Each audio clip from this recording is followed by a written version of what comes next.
நீ சாப்பிடுதா? நீ சாப்பிடு. மணி 8:30. எனக்கு முடியாது, லேட் ஆகுண்ணே. எனக்கு 9:30. இது இப்போ மாமாவுக்கு அப்புறம் வந்து பண்ணிப்பாரா? இது புரி அப்பளம் அப்பளம் வரமாட்டாரு. எங்க போயிருக்காரு?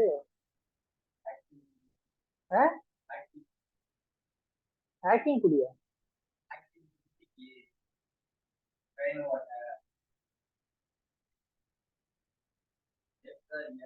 புரியல.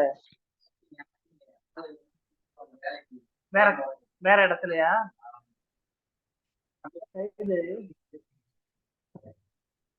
இப்ப இங்க 10 மணிக்கு முடிஞ்சிச்சுன்னா, 10 மணிக்கு போயிருப்பாரோ?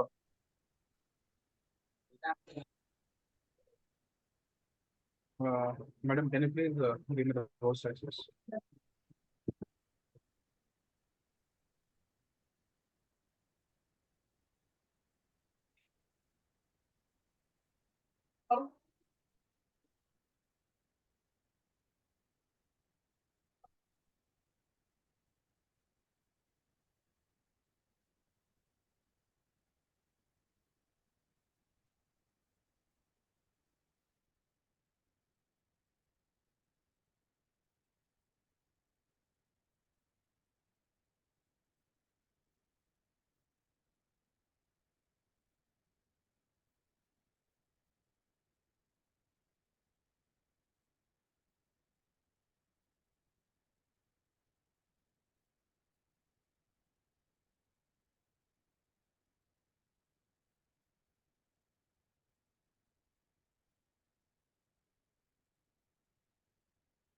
Okay, just can you please confirm anyone?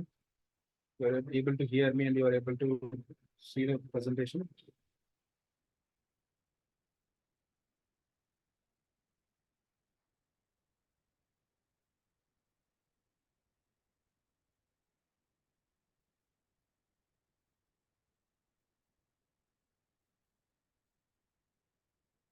Yeah, thank you, Sundar. So, regarding the damage control, we are discussing about the visiting of the repair centers and also reporting of all the incidents and investigations. So, and also we'll do the damage costing and auditing. So, how will do costing? The cost of the repairs arising out of the accidental damage must be marked as a T. So, if you see most of the cases only happen. Now the people are changing, they are reporting those damage cases also. Previously, until unless it is not injured, nobody is reporting it. They will say it is not an injury case. They are considering about only injuries. Nowadays, the people are matured. They are reporting for damage cases also. It has to be reported because it is impacting on the financials of the organization. So it is supposed to be reported. How will do a damage must be marked as a T and accounting for the records and must be maintained. The full-time damage control inspector can be audit all the work orders, conduct regular inspections and spot checking of their repair centers also and analyzing the damage cost factors. Here in India, a full-time damage control officer is not necessary. The safety officer can investigate along with the committee members or investigation team. He can able to come up with the damage cost. See the cost of the severity here. How we'll calculate?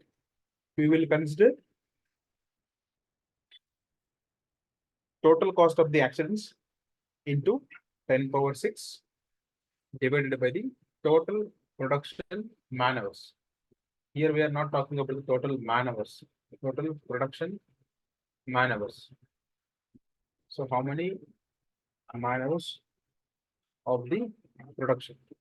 In other way of telling, total man hours worked, because everybody is contributing to get the production. So there is no separate production man hours. It is about the total man hours worked. Now, as discussed, we'll see the total loss money. So if you see the concept of this action prevention can apply to prevent human injuries only, it is called as prevention or control. When it is applied to control the property like machineries, materials, goods, and etc., it is called as damage control. When you apply both regarding the prevention of human injuries and also the prevention of damage control, altogether, it will be called as total loss control. When it is applied to control of human injuries, property damage both, and also extended to include the injuries and property damage to the society, it is called as total loss control. You see, this extended damage to the society or surroundings, you are considering the impact of your incident which is happened, which is affected by the or which is affecting the immediate society or people who are living in and around of your facility. Altogether, it is called as total loss control. We see this total loss control when this concept, the total loss control is applied by achieved by means of engineering controls. It is also known as total loss prevention. What we do this for this control, we will look for engineering controls. That is the most effective method. You may ask that, Sitaram, you told that initially there's an elimination substitution engineering control. Then why you are quoting here as an engineering control? Because we see in a practical case, most of the hazards are practically it is not possible to eliminate. Maybe because of there is no other alternative or there is no option. I have to go with the same process to get my production or to get the quality of the product. Or if you see about elimination or substitution, I don't have any other alternate material to replace. Or if there is a material, I have to import from other country. It is so expensive. Instead of that, I can go for engineering controls. I can do a leak detection. I can do enclose the complete activity. I will automate the process so that there is no human intervention at all. In those cases, the engineering control is the best to control. You see the concept of this total loss control. It is an evaluation from the injury prevention to the control and also all business losses by the application of sound management systems. As we seen, it is talking about the two topics. One is prevention of human injury. Second one is damage. And it is a system of reporting, controlling all the incidents. However, small, whether the associated loss is small or large, all incidents are examined, potential losses are estimated, and also recommendations are made, acted upon to avoid the reputations.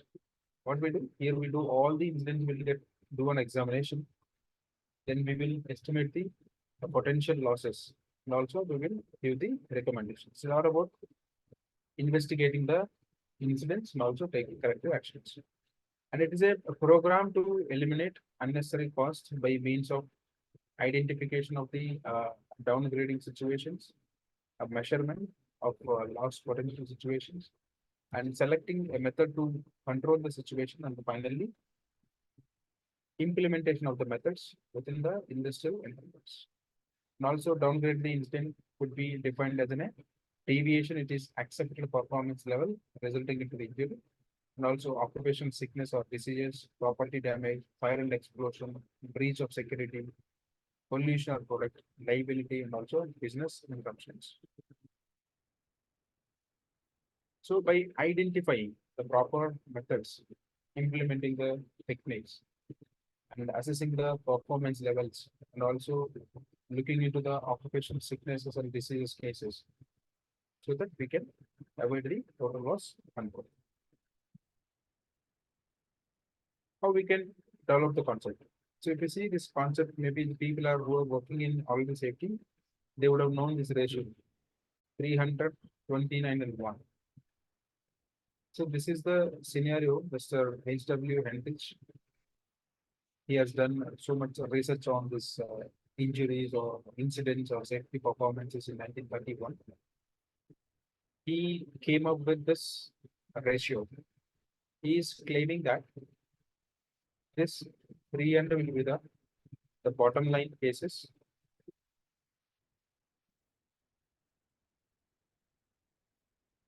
And then if you're not taking any action, then this small near miss or minor cases, it's going to be minor injuries. Then it is here also you are not taking any actions. It will result in fatal. Fatal means death case. This you may consider a near miss cases. This may be the minor injuries, and this it is going to a fatal. So whenever your bottom line which is not corrected, that's why most of the industries they used to practice reporting of near misses and also investigating those near misses. Maybe the today's near miss, it may have a very high potential for fatal accident tomorrow. So we should not ignore the minor cases or low severity incident. So low severity means what? Maybe आज के लिए it is a very small cut. Maybe in future if this happens, it may result into permanent disability also.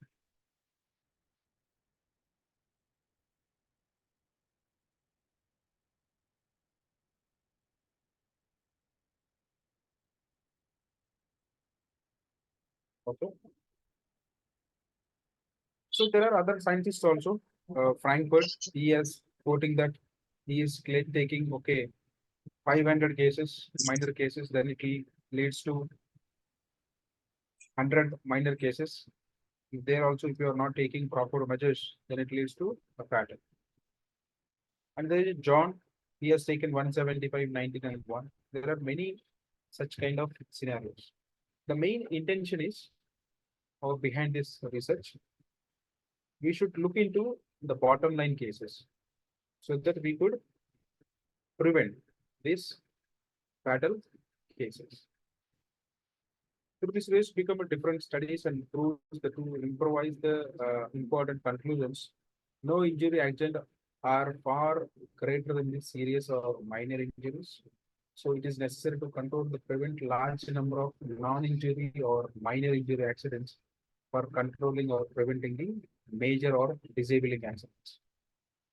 That's why I mentioned that we have to look for these cases first. We should not ignore. If you are ignoring, it will take it to the next level. Here also you are not acting, then it will go to the next level, which is a fatal case. Okay. So all the near miss cases are must be reported, minor cases are must be reported, and it has to investigated, and we have to take the proper action against those. Next is the relevance of total loss control in India.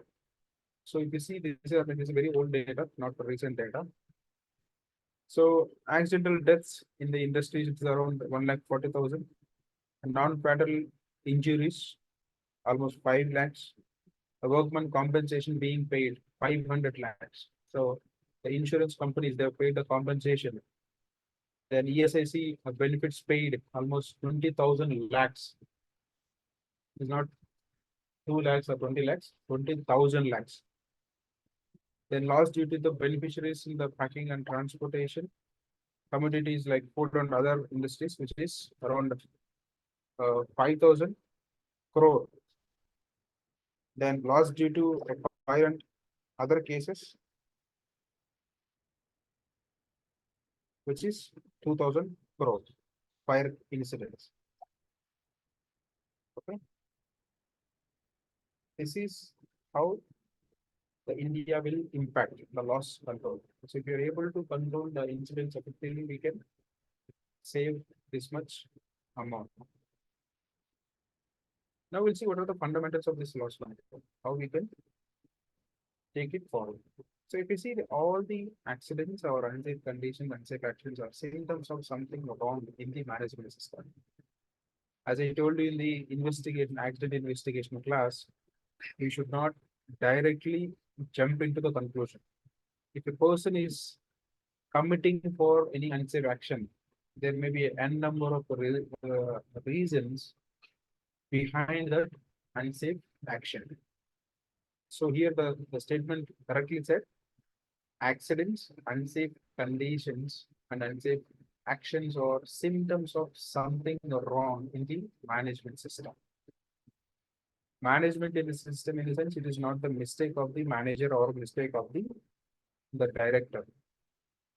The practices, the procedures which are in place in those systems, there is a gap which is not implemented or which is not corrected or which is not taken a proper.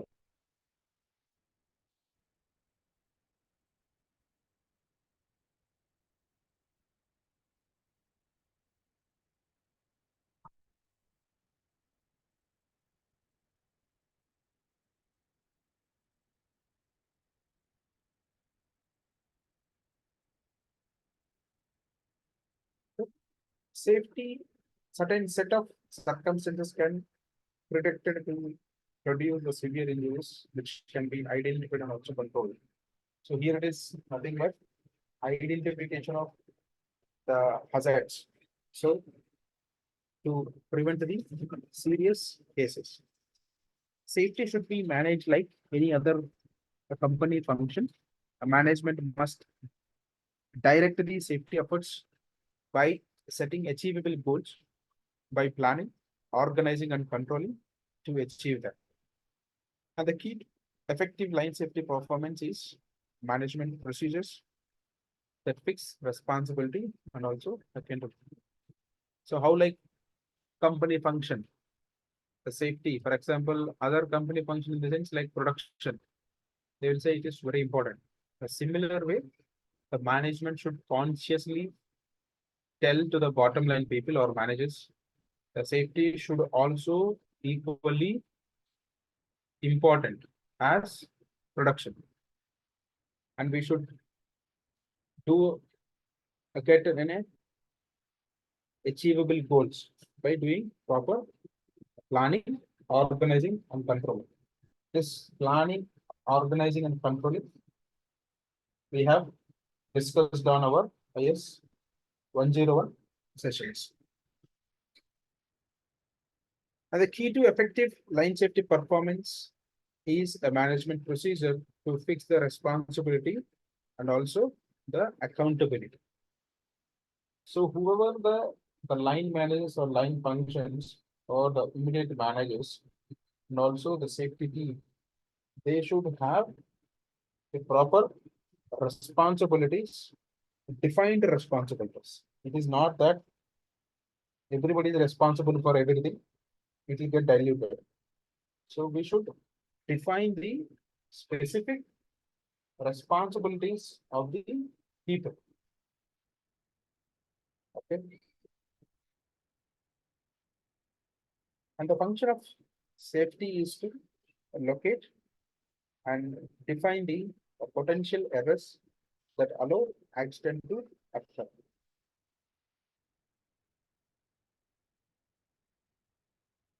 So here we have to look for operational errors, like with respect to process, with respect to the equipments, what kind of errors may happen, what can go wrong. Because we've seen for the chemical plants or operations, they used to do the hazard study, hazard operability study to identify the design errors, whether my system or my equipment, whether which is working as per the design or whether it is deviating from the design intent that we have to look into.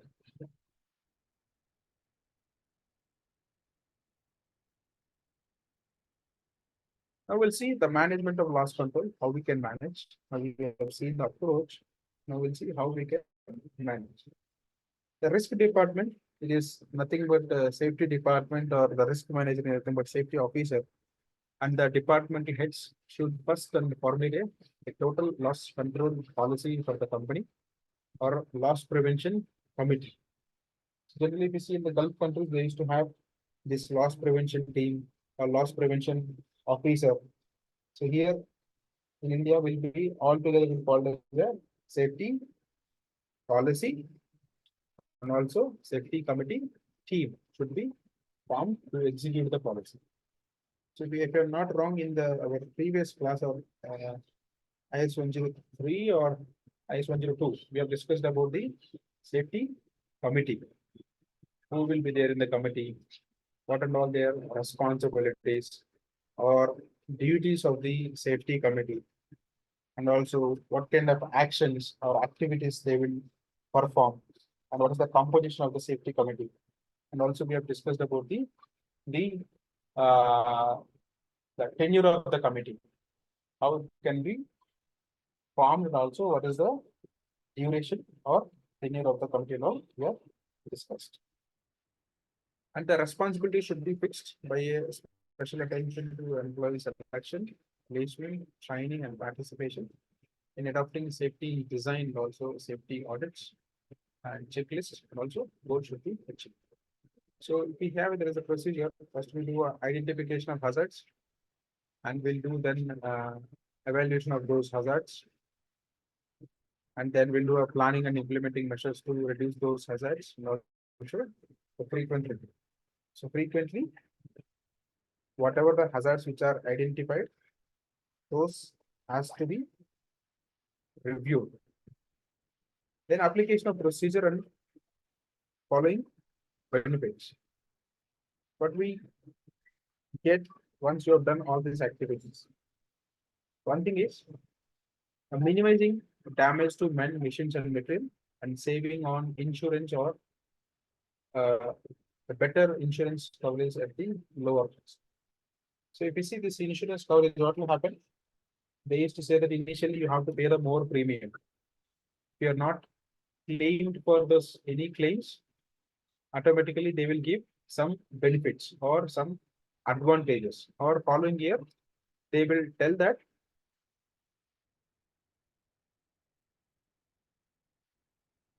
they will give an offer that next year you need not to pay the full premium. 75% premium can be taken as consideration. So those are benefits we will go. Then control measures monitored by the loss prevention department. What kind of controls or measures are monitored? What kind of control we have to monitor? One is rules and regulations. It is nothing but the legal requirements which are applicable to our process, traffic laws, standard procedures and instructions, measurement of the safety performance by the various ratings or KPIs, I can say, occupational safety and health standards and rules, and investigation on the losses, and also summary of the analysis. All things we have to monitor on a regular basis by the safety department. Okay, that is about the total loss control. We have seen what is meant by damage control. We have seen by total loss control and approach for the total loss control, and also implementation benefits. I will see JSA. What is meant by JSA? Which is, I think, well familiar with most of the people who are already working in organizations as in safety department or in other production departments also. They would have at least heard all over them. You see this job safety analysis. The purpose is a procedure of analyzing job for a purpose of finding the hazards in each step and developing safety precautions to be adopted. So what we do here, we analyze the job. Analyze in the sense, basically what we'll do, we take in a bigger job, that is as in a whole activity. We'll split up into the small activities. We will assess the each activity Then we will identify the specific hazards with respect to the small activities which we have divided. Then we will take up the safety measures which are required to avoid the situation which resulting into the accidents. Then we will proceed with that activity. So if you see, it can be used to review the job methods or uncover the hazards. So the main advantage is uncover. Uncover in the sense we are making aware. Maybe some of the hazards are hidden. We can't able to see while writing a permit or while discussing about the activity. Once you started doing JSA, we could able to identify more hazards. And that they have been overlooked. Maybe sometimes maybe those hazards might be overlooked. Those also can be identified, can be seen at the plant layout or building or machinery equipment workstations, and that were noticed subsequently, and what the results from the changes in the work procedure or personnel. In the first step, the hazard or accident analysis and also safety inspection. So what we can do with this job safety analysis, we can assess the job or we can uncover the overlooked incidents so that we can avoid the accidents. And it determines the details of each job in terms of duties or skills or abilities, qualification, safety aspect, tools required, methods or sequence of operation of working condition. And it is useful for the routine or a repetitive job as well as maintained and also a short orders. So in GSA, what and all we cover? We'll cover the duties, who is going to do what, and also the skills of the person. Then we'll see their ability, and we look for their qualification. Then we look for the safety aspects, what type of safety practices to be followed. Then we look for the tools required, whether those tools are in a proper condition or not. Then the method what they are following, whether is it a proper or safe method to execute an activity. Then we look for the sequence of activity, what they do first and what they do in second or what they do in a third step. So that what will happen, we can identify the potential hazards and we can give proper corrective measures to avoid the accidents.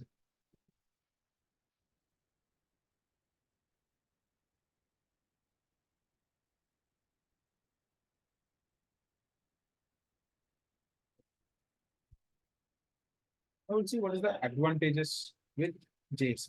There are n number of advantages with JSA. It suggests what the personal characteristics such as age, or sex, or qualification, skills, or experience, abilities on physical standards. We see a physical standards. We used to do height phobia for the workers who works on erection or scaffolding or who works on height works.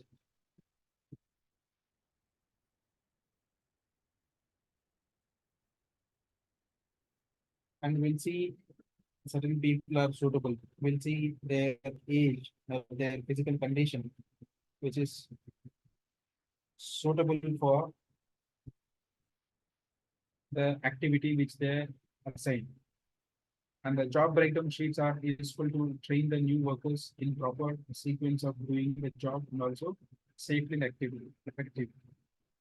So a newcomer comes in. So what will happen?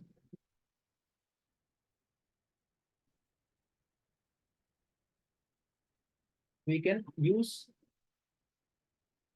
this JSA to train the freshers or the new joiners about the sequence of steps so that we can avoid the accidents.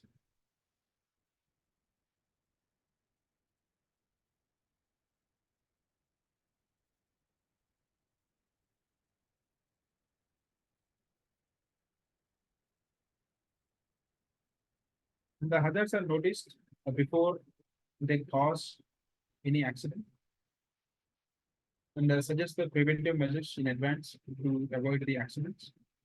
And it helps for planned and also effective safety inspection and also accident investigation. So it can useful while performing accident investigation also. And it suggests improved job methods, motions, positions and actions, and also work standards. And proper organization of these methods consists with the accepted, safe, and also efficient practices. What will happen while doing JSA, we can improve the job methods. Maybe they have chosen a different method. With that method, they have met with an accident or they lost the product or the property gets damaged. So they can improvise those methods. And the proper organization of methods considered with an accepted, safe, and efficient practices, pre-planning, preparedness, and also a proper performance can be started by executing properly the requirements of the operation. With this, what will happen? We will definitely come with a pre-plan. So once you've done JSA, you will understand the gaps in the activity. Maybe in the gap in part of the skill requirement, maybe you found a gap with respect to the tools and tackles. Maybe you found a gap with respect to the procedure or the method which you are doing, so that we will make the proper actions ready to execute the activity.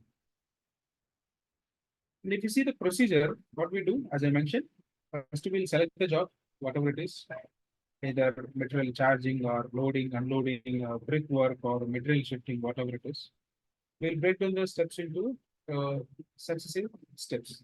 The successive steps in which we'll divide into the small steps. For example, I have to shift the material from one place to other place. Manually, I can say construction bricks, hollow bricks. I have to shift from one place to other place. Shifting of the hollow bricks from location A to location B. That is my whole activity. So if I break it down, I'll start from point A, lifting of the bricks. So there I'll start with who is lifting it, who is the person, is there any child labor involved, what is the weight of the each brick, whether it is people are capable to lift this materials or shift from one place to other place. While lifting, what can happen? They may, and the fingers may caught in between or trap in between the bottom fingers. If they slips from their hands, that brick, hollow brick, it may fall down onto their foot, whether they have a safety shoes or not.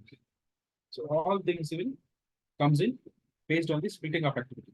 Lifting, then carrying from one place to other place. Is there any potential obstructions in the transporting area or the shifting area? Whether the people are capable to carry from location A to location B. So all the things comes in. Then identify the hazards of potentials of accidents in each step. As I mentioned, in each step, we have to look for the hazards which are there. Then develop the safety measures to eliminate the above hazards and the consequential accidents. What will happen to avoid the accidents? We will take the or develop the safety measures. Okay. So I'm stopping here for today. We'll continue tomorrow. We have another 2 minutes.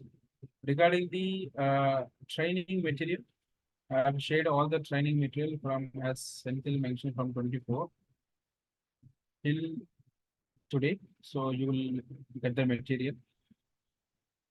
Okay. Regarding one last question I got.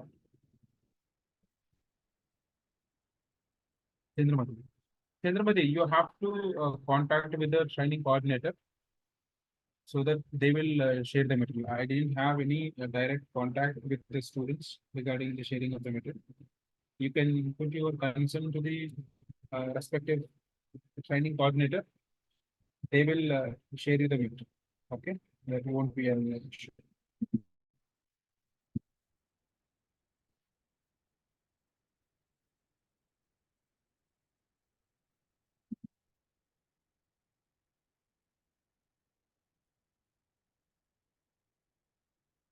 Yes, I have shared all the materials right now. You will get all the materials from 24th of April.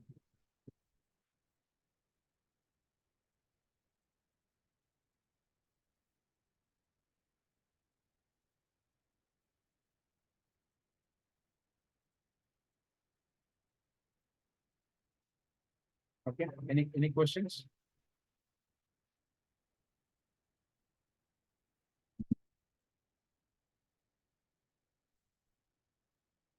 Maybe you would have got the study material from institution also.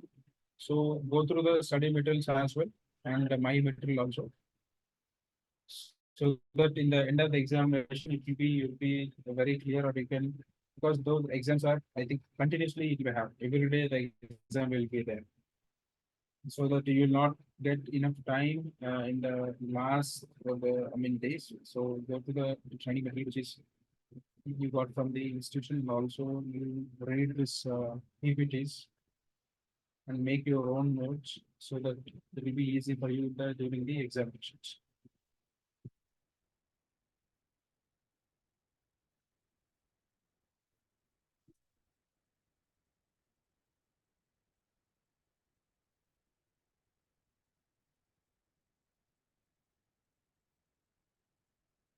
Okay, with no questions, we'll